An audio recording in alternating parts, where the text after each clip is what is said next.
अब आइए पढ़ते हैं compound financial instrument.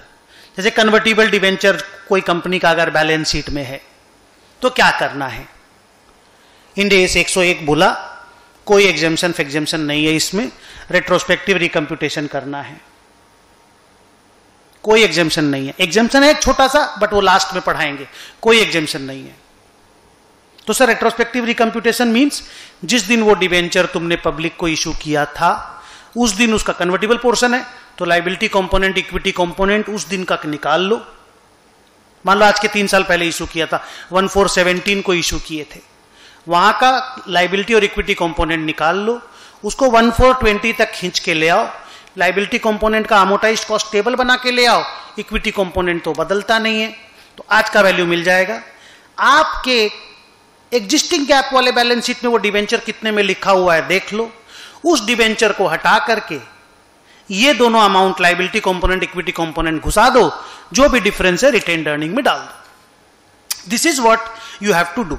So it's virtually full retrospective recomputation which is needed.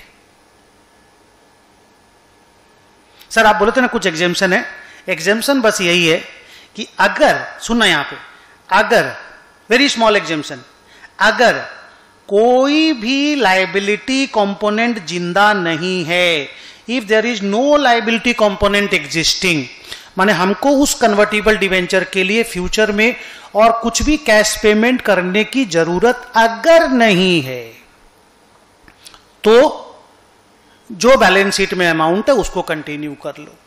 No separation between liability component and equity component is needed.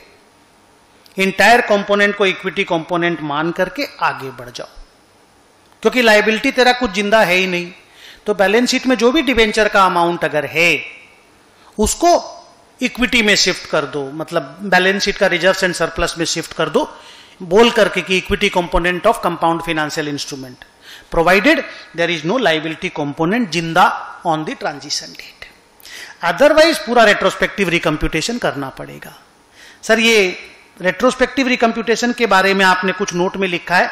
हाँ मैंने लिखा है, go back to the date of issue of instrument 1417, find the liability and equity component on that date, find the amortized cost of the liability component on 1420 by preparing amortization table, equity component will remain the same, find the carrying amount of existing gap, remove the existing gap का carrying amount and include liability and equity component, difference will go to retained earnings। ये काम करके देना है।